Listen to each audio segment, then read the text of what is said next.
The other day I needed fuel for my camp stove. I have a little MSR Whisper Light, beautiful light little camp stove. But it doesn't take Coleman canisters, it takes these little MSR canisters of isobutane, high zoot stuff. And I need some freeze-dried meals. I don't need them, I really wanted some, and I had my birthday money. And I was looking for a tent. I have a tent that's like this tall and goes all the way over to here and back over to here and stuff. And well, you can't find campsites for that, and it doesn't fit in a backpack if you're going by yourself. It fits in the car, and it's good for car camping. So I went, and I was already at Walmart, so I went looking to the sporting goods section of Walmart, and they had plenty more tents that have 3 rooms and take up 20 feet this way and 14 foot this way. And they had a few smaller tents, but they're still way too big for me. And I went in there, and I also needed some veggie meals, some of the veggie freeze-dried food. And all they had was chicken and beef and, well, they did have ice cream, but you know, you really can't eat ice cream for meals very often, though I've done it. And gave up on Walmart, kind of wasted some time there, but it was okay. I don't mind shopping as long as I'm looking for something I want. Then I got a chance, went into the Sierra Trading Post right there at the Meridian exit. Really good deals, 60 to 70% discounts, but selection was once again limited. And this time I was also looking for some climbing shoes for my wife, and she won't buy climbing shoes that hurt, though that's what you want. But she only climbs because I want her to, not because she wants to, so the hurting part's not going to go.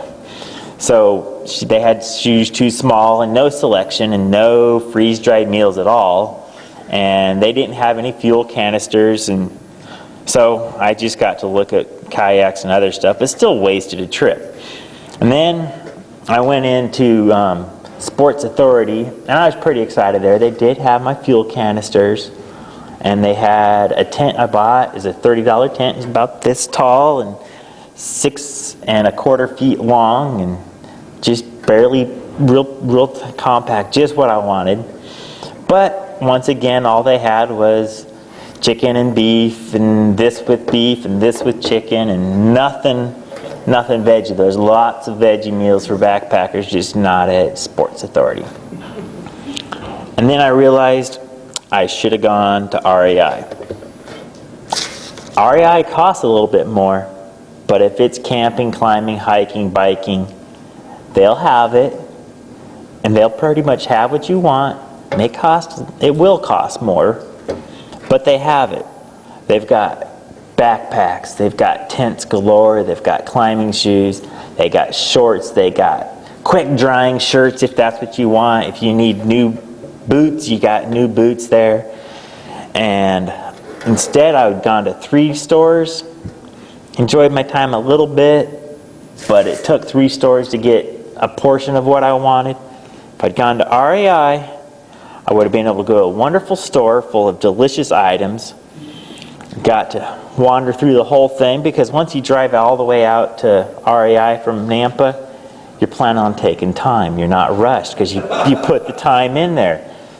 So I could have gone to REI. And REI is the store to go for all your hiking, camping, biking, climbing needs.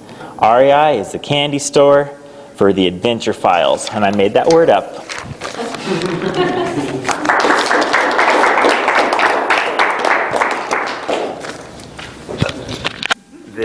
That.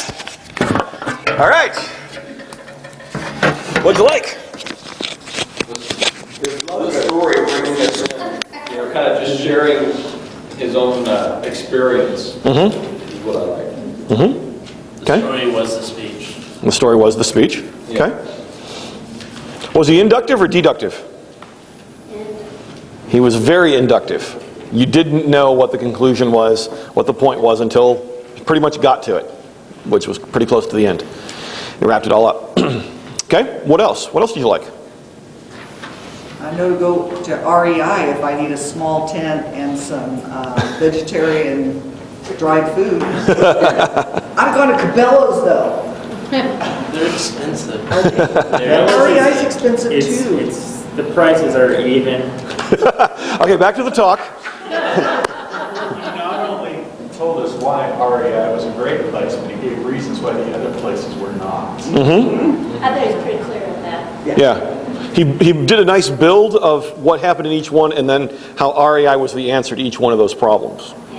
And a couple more bonus benefits as well. You're going to drive from Napa, you're going to spend some time.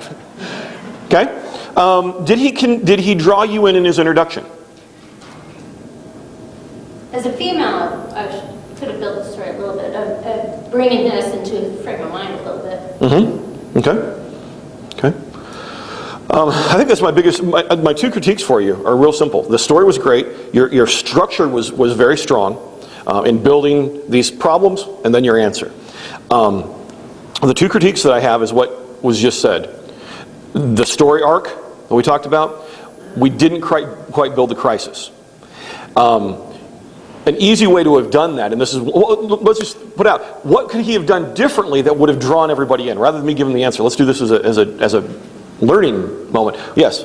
Could have easily said, this was my day to shop, and I knew I needed to go get these things. And given us a list of what he was looking for right off the bat. I needed a tent for this, I needed this, I needed this, I needed this. Okay. So first place I went was Walmart, and that way it would pull you in, so now you're trying to figure out, is he going to be able to get it at Walmart? Then you see what I'm saying? I was kind of confused in the very beginning, where were we going? What's the shopping list? Too ambiguous. I thought it was about food, and then I figured out later that there was more things involved. Right.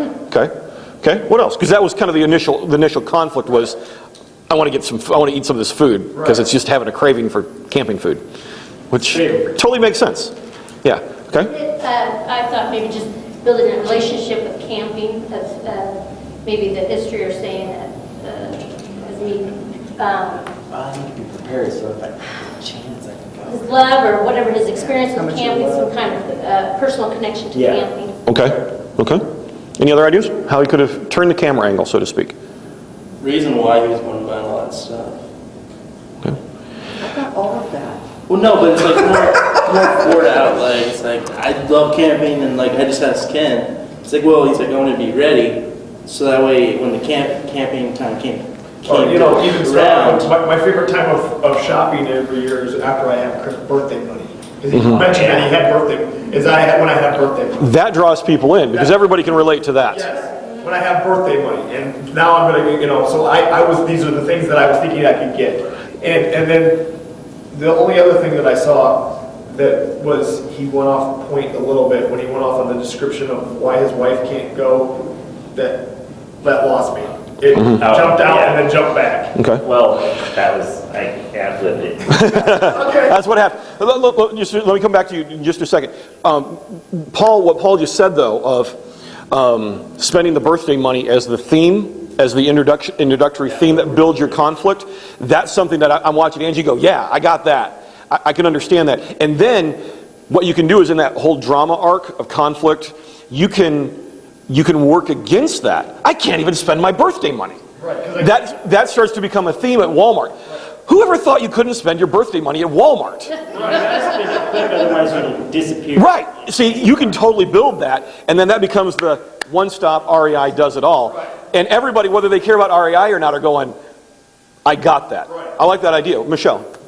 Oh, I was going to say that him bringing his wife in made me relate to it because I don't like camping, I don't like any of that stuff, but if you bring Rochelle into it, then I can oh, okay, well, I can see Rochelle doing that.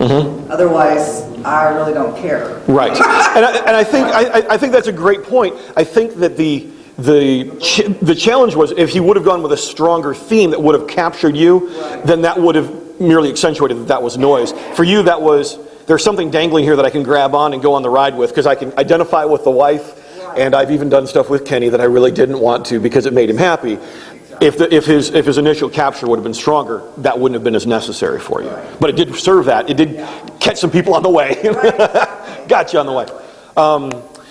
Good job, man. Good job. I liked the flow. I liked the way you tied everything together in the end. That was really neat. I love that you did an inductive.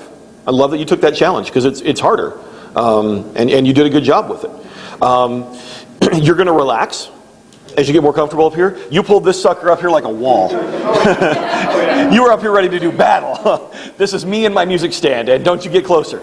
I can hide behind it. Yes, that's going to get more comfortable for you as time goes on. Because here's the thing about Ken, and I'm because we kind of torn Ken's talk out a little bit. I want to do a little more affirmation on him.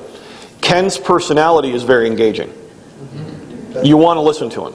You've got the personality to engage. So this will get comfortable. You're like, I don't need this anymore because I trust that people are going to like me. And that's part of being up front. It's part of the fear of it, I think, is are people really going to like me? Well, they like me until I open my mouth. Then that's when I get scared. So good job, man. Very good job. All right. Next up is Mr. Luke Heinman.